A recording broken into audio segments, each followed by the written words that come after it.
Hi, welcome back to my channel. இன்றைக்கி நாம் ஒரு ஹெல்த்தியான பிரேக்ஃபாஸ்ட், அதுவும் குழந்தைங்களுக்கு ஒரு ஹெல்த்தியான விஷயமாக செஞ்சு கொடுக்கணும்னு நினைக்கிறவங்களுக்கு ரொம்ப யூஸ்ஃபுல்லாக இருக்கும்.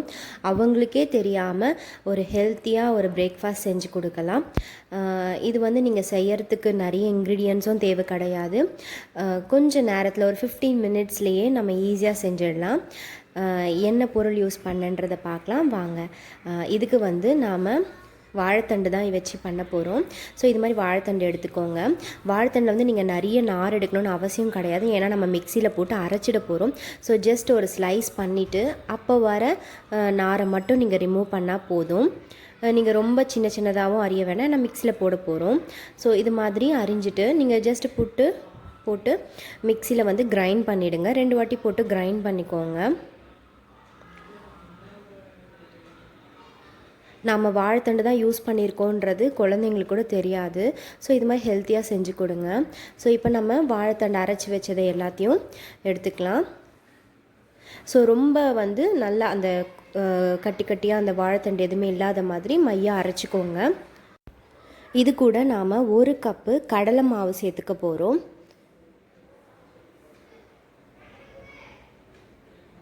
ஸோ கடலை மாவை சேர்த்து நல்லா மிக்ஸ் பண்ணிக்கோங்க. அதுக்கப்புறம் ஒரு பெரிய வெங்காயம் நறுக்கி வச்சுருக்கேன் சின்ன சின்னதாக, பச்சை மிளகா, கொஞ்சமாக கறிவேப்பிலை, கொத்தமல்லி இருந்தாலும் நீங்கள் போட்டுக்கோங்க. ஸோ அவ்வளோதான் நம்ம சேர்க்க வேண்டிய இன்க்ரீடியன்ட்ஸ். அதுக்கப்புறம் கொஞ்சம் உப்பு போடணும், அவ்வளோதான். ஸோ இப்போ இது எல்லாத்தையும் மிக்ஸ் பண்ணி விட்டுக்கோங்க. கடலை மாவு நீங்கள் வாழைத்தண்டு நீங்கள் வாங்கின வாழைத்தண்டில் கொஞ்சம் நிறைய தண்ணி விடுற மாதிரி இருந்துச்சு அப்படின்னா இன்னும் ஒரு 1/2 கப் வேணால் எக்ஸ்ட்ரா ஆட் பண்ணிக்கோங்க. ஸோ இந்த சைஸ்க்கு நீங்கள் வாழைத்தண்டு எடுத்திங்கன்னா 1 கப்பு கடலை மாவு போதும்.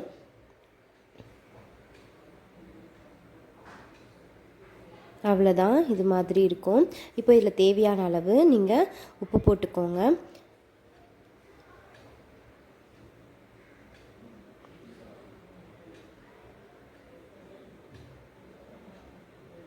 அவ்வளோதாங்க. இது நம்ம வாழைத்தண்டு அடை, தோசை எப்படி வேணாலும் சொல்லலாம். இதை நாம் இப்போது சுட போகிறோம். நீங்கள் நான்ஸ்டிக் தவா இருந்தால் யூஸ் பண்ணிக்கோங்க. நான் இரும்பு தவா தான் யூஸ் பண்ணுறேன். இது எந்த தவாலையும் ஒட்டாது, இரும்பு தவாவில் பண்ணாலும் ஒட்டவே ஒட்டாது, அழகாக வந்துடும். ஸோ இதுக்கு நீங்கள் நெய் போட்டு சுடுறது இருந்தாலும் சுடுங்க. நான் ஆயில் தான் யூஸ் பண்ணுறேன். ஸோ ஆயில் ஸ்ப்ரே பண்ணிவிட்டு நல்லா தவா காஞ்ச பிறகு ஊற்றுங்க. இதுக்கு நீங்கள் நார்மலாக தோசை ஊற்றினா எவ்வளோ நேரம் வேகுமோ அதை விட ஒரு கொஞ்சம் அதிகமாகுமே தவிர ரொம்ப நேரம்லாம் வேகணும்னு அவசியம் கிடையாது.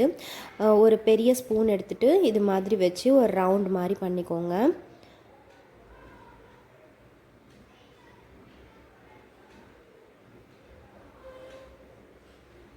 அவ்வளோதாங்க.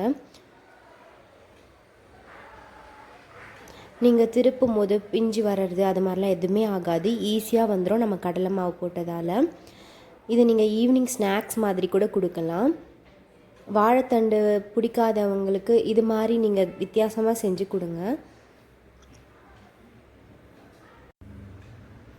அவ்வளோதாங்க. 2 பக்கமும் நம்ம வெந்த பிறகு எடுத்து வச்சிடலாம்.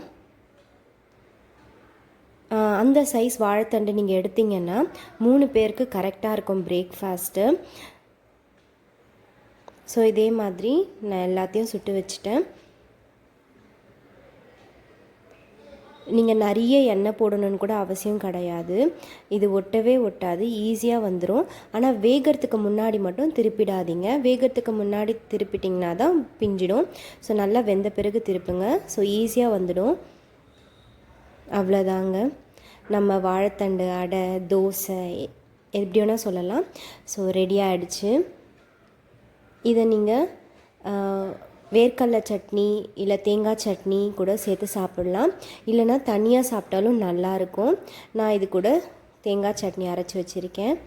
இதை நீங்கள் பிரிச்சிங்கன்னா செம்ம சாஃப்டாக இருக்கும். இந்த வீடியோ பிடிச்சிருந்தா சேனலை சப்ஸ்கிரைப் பண்ண மறக்காதீங்க. தேங்க்யூ.